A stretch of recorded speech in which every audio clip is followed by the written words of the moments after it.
Serpent, Scion by Orphan Account. Read by Kaiinbed. Chapter 6. It can feel hurt, it can feel comforted.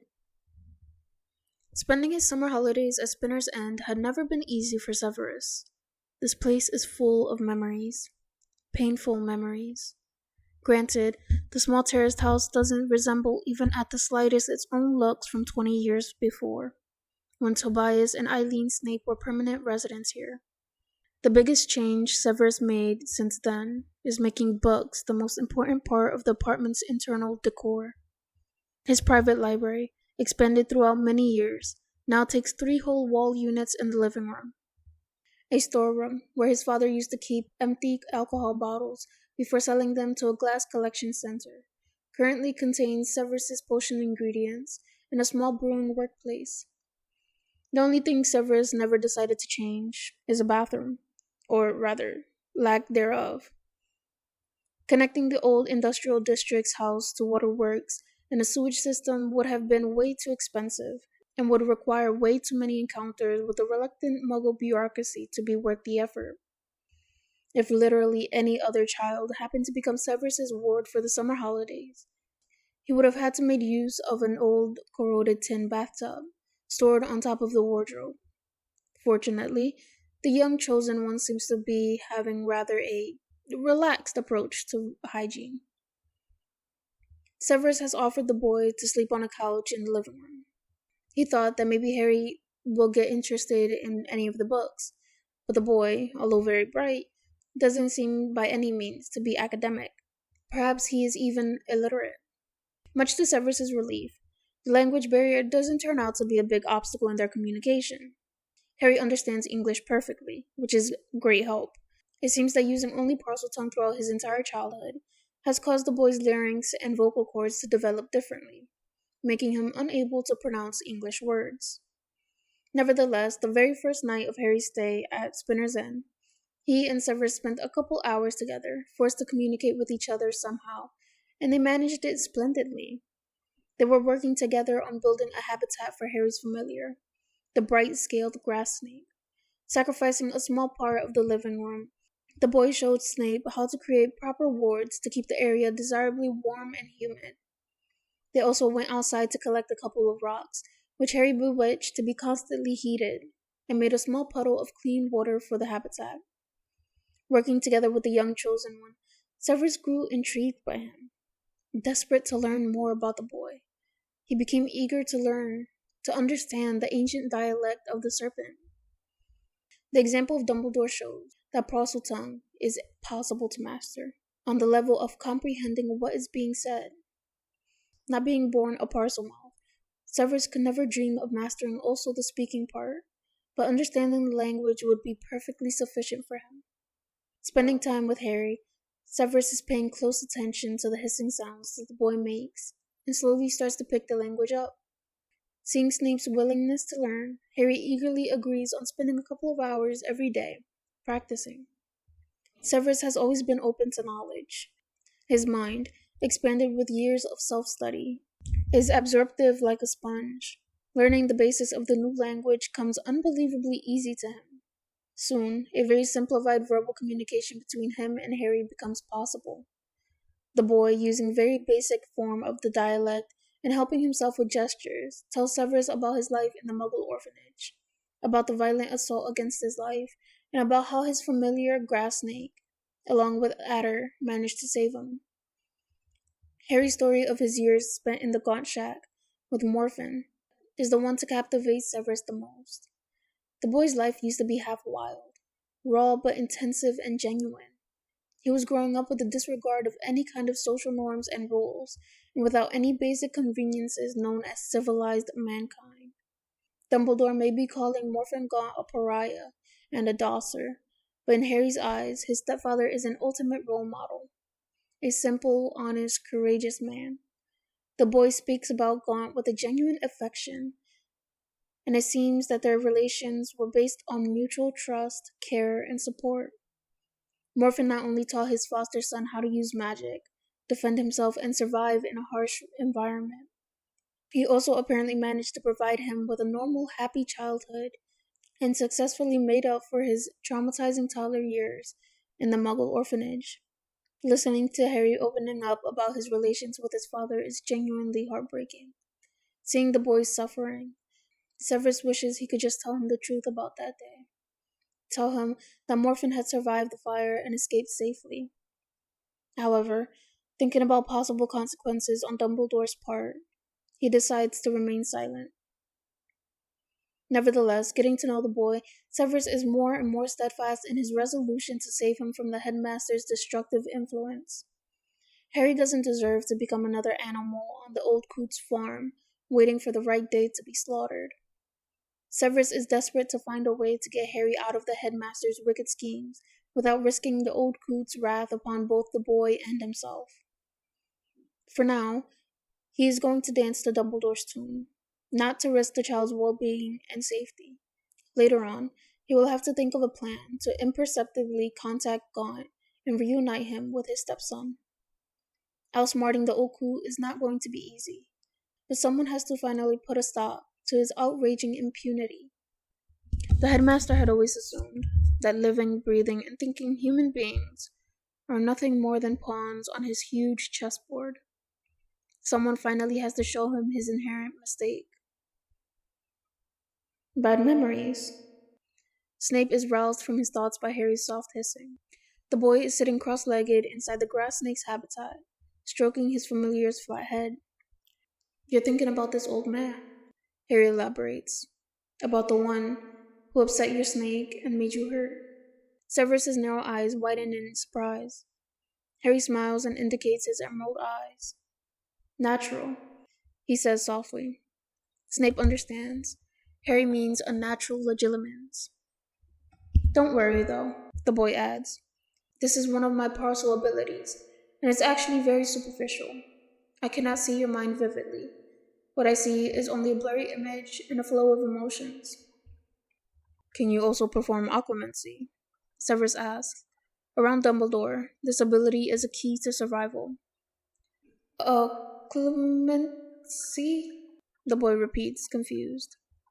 "That means that you're able to shield your mind from an extraneous assault," Severus explains. "Oh, that. No. Grassy does that for me," the boy answers plainly, indicating his bright-scaled familiar. Snape frowns in confusion. "The snake shields your mind?" he asked. Harry seems to be surprised by Snape's confusion. "Of course he does. Grassy has been my familiar since I was 3. We've been developing our magical abilities together. He's skilled in parcel magic, maybe not as skilled as Adder." Harry stops mid-sentence and closes his eyes, apparently having a painful flashback of the squiggled, milky-eyed snake, who, according to the official version, died along with Morphin in the burning shack. Snape feels his heart sinking. Moments like this one make him want to take the boy, shake his shoulders, and shout the joyful truth right into his face. It's the image of the twinkling light blue eyes and half spectacles that stop him from doing that. "Can't your familiar perform any magic?" Harry asks suddenly.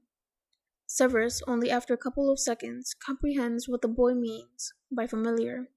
He rolls up his left sleeve. "This is not exactly my familiar, Harry," he explains. "This is not a real living animal. It's..."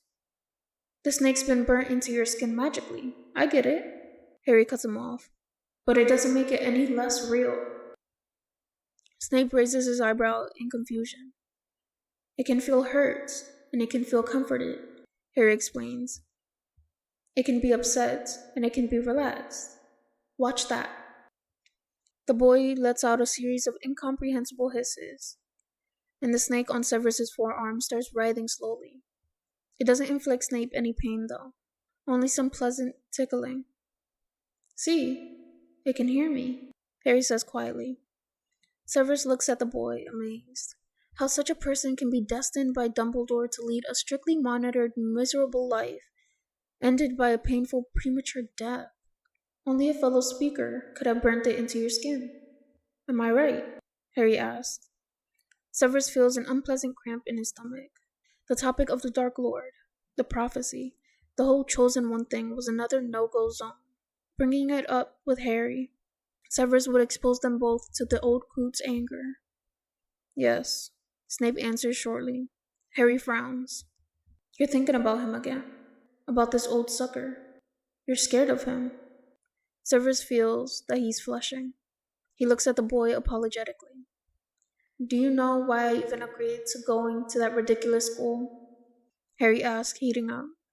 I can see clearly that this man is intimidating you, and that indicates that a lot more professors and students in the school are intimidated by him. I'm going there only in order to show him his fucking place. Severus doesn't dare to grin widely, although he is tempted to. Speaking about the school, Harry. He picks the topic up. It's only a couple of days left before our departure. We're supposed to go shopping for your books and school supplies. Beforehand, I could help you to withdraw some money from the bank. I used to know your biological parents quite well, and I know they must have left you their vault at Gringotts. Oh, I'm not entitled to claim anything from my biological parents, Harry says flatly. I'm not bonded to them in any way anymore. I'm not their heir. I've been blood adopted. Severus gasps. The boys just managed yet again to take him aback. Severus had no idea that Morphin could have gone so far to perform a ritual of blood adoption. Only now, taking a look at Harry's face, and really trying to see beneath the thick layer of dirt, Snape notices that the boy's facial features really resemble Morphin's to some degree. Even his body structure, muscular and tall for his age, doesn't resemble neither Lily's nor James' stature. The boy's physical appearance had really been altered thanks to the blood adoption. His eyes, though, his bright emerald eyes seemed to be the only thing that miraculously stayed the same. My father used to be an heir of Salazar Slytherin, the boy goes on. Now, after father's death, it looks like I'm the new heir. However, I don't intend to claim my father's Gringotts vault just yet. Seizing the gold a couple weeks after his death, I wouldn't be paying a proper tribute to his memory. I respect my father too much to do such a thing. What is more, I definitely don't intend to buy any ridiculous textbooks or school supplies. I'm not taking this whole Hogwarts thing seriously at all. As I said, I only wish to teach the old fool a lesson. Speaking about paying tribute to Gaunt's memory, Harry's eyes fill up with tears. Severus feels an ice-cold cramp in his stomach again. He gives the boy a couple of minutes of silence to cool down. Harry eventually lifts his eyes up at him. I hope you won't be mad, he starts hesitantly. But I saw something when you spoke about my biological parents. I didn't mean to violate your privacy or whatnot, but I saw a powerful, intensive flow of emotions when you remembered my biological mother. I saw it too, Grassnake says unexpectedly. Grassy's not as sensitive to it as I am, Harry explains, stroking the snake's flat head. If he could notice it, that means that your affection towards this woman must have been really strong. Severus lowers his head, searching for adequate words to express himself. Once upon a time, your mother and I used to be very close, he confesses finally. Silence. Harry pets Grassnake, apparently thinking that over. Severus feels awkward after his confession. His feelings towards Lily used to be his deeply hidden secret. Severus, Harry speaks finally. Snape's lips curl into a smile. He likes the sound of his name pronounced in Parseltongue. You've mentioned my biological parents used to have a Gringotts vault. He starts. Yes, Snape nods. Were they well off? Well, upper middle class, if you're familiar with the class division. My father always used to tell me that money cannot buy happiness, Harry says. His words are truthful. However, Severus, your situation is quite different. I mean, not only does the old git intimidate you, he also employs you, right? You're financially dependent on him. An influx of cash could buy you more independence from the old asshole. I've lost my heirship, but my biological parents must have appointed a person next in line for their heirloom. If your feelings towards my biological mother really are so strong, and you two really used to be so close, I would say Why don't you check her last will at Gringotts? I bet you have been included as one of the beneficiaries. Severus flinches. He has never even thought of checking Lily's last will. The mere memory of the green-eyed girl is too painful for him to bear. He never even wants to think about her, not to dig up old wounds. However, Harry might be right. I think it's time to move on, the boy hisses softly. You are always going to remember her, but there is no reason for this memory to cause you so much pain. And I'm positive that if she had the chance to help you out financially, she would have wanted you to accept it. Severus doesn't know how to respond.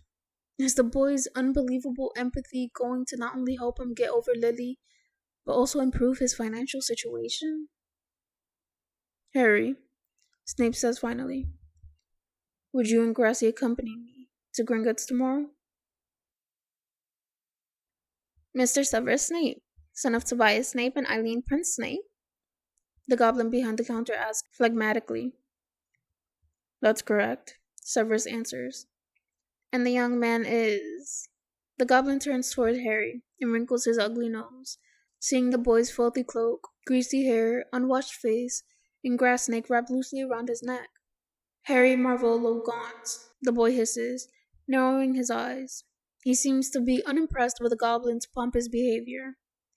I beg your pardon? The goblin asks, leaning over the counter. I got it, Harry, Severus says quickly, putting his hand on the boy's shoulder.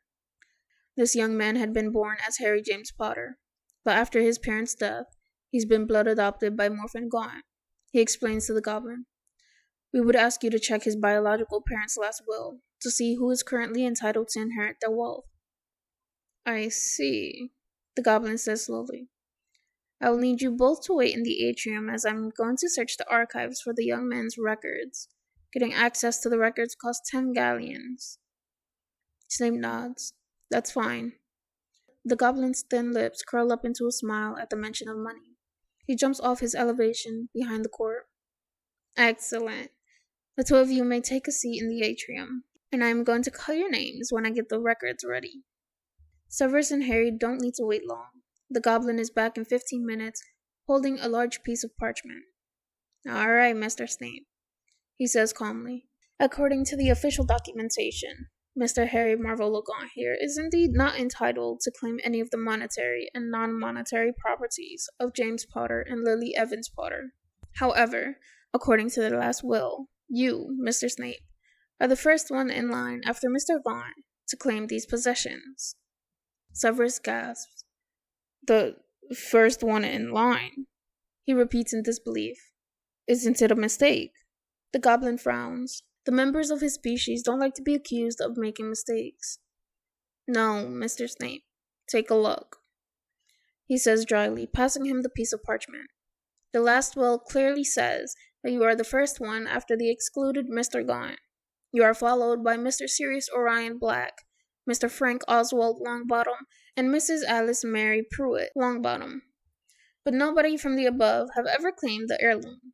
That makes you the only one in line, and that makes you the sole heir to James Potter and Lily Evans Potter's wealth. Severus holds the sheet in trembling hands. The saldo of the vault, he asks in a weak voice. I can check the saldo for an additional 2 galleons, the goblin answers. If that's not necessary, we can write down there so you can see the vault for yourself. Yes, please, Severus agrees eagerly. Oh, but you will also need your vault key, the goblin adds. He's just found out that he is the heir. How can he have the vault key? Harry hisses, annoyed. The goblin frowns. Mr. Gaunt, I asked you not to use this lowbrow language while talking to me. If you are unable to speak gobbledygook, at least use English. Piss off. Anyways, Mr. Snape, the copy of the key is going to cost you 12 galleons, the goblin says towards Severus. Very well. I'd ask for a copy, Snape says. The goblin nods. It's a pleasure doing business with you, Mr. Snape. Writing a tiny card down a narrow rail is not a pleasant experience. At least, not for Severus. Harry seems to be enjoying himself. Despite the goblin's lecture about safety during the ride, The boy refused to fasten his safety belts and insisted on standing all the way down instead of sitting. Snape has always admired the complexity of the goblin's underground vault system. The means of security of the bank could be slightly modernized, and one anemic dragon for the entire bank is definitely not enough. And the means of transport could be improved. The crazy roller coaster is gag-inducing. But apart from these flaws, Gringotts is deservedly called a most reliable financial facility in the Wizarding Britain. Severus gasped loudly when the goblin opens the heavy door of Vault 687. It's almost embarrassing to admit, but he has never seen so much gold in one place. He had no idea that Lily and James used to be that rich. "Do you wish to make a withdrawal, Mr. Snape?" the goblin asks. "What?" Severus sobers up and turns towards the short creature.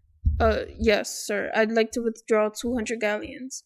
Concerning the rest of the money, I'd like to move everything to Eileen Prince's vault, thereby emptying and closing this one." The goblin nods. "Very well. Relocating the entirety is going to cost an additional 10 sickles.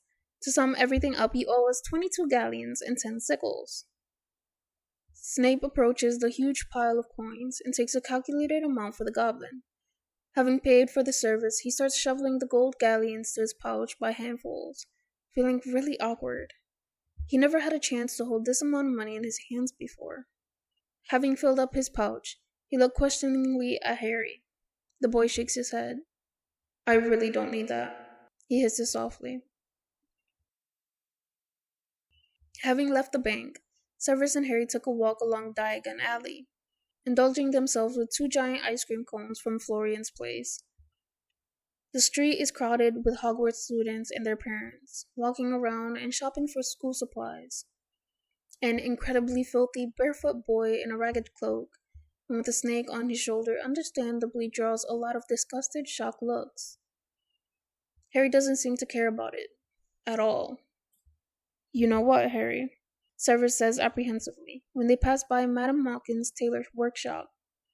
"I know your opinion about attending Hogwarts, but we really should buy school robes and supplies for you. I really don't want to see the headmaster's reaction when you turn up at school unsupplied and looking like that." Harry burst into hissing laughter. "And I, Severus, would really love to see his reaction. I really cannot wait to see it." Severus cannot help but burst into laughter as well. They pass by Ollivander's workshop and Flourish and Blott's bookstore, entering the fancy part of Diagon Alley, which includes, amongst the others, a broomstick store, a Quidditch gear store, and a couple of upper-shelf clothing stores. "I won't urge you to buy a school uniform if you don't want to, Harry," Snape says, "but I'd really like to buy you something nice. Why don't you pick up some clothes for yourself?"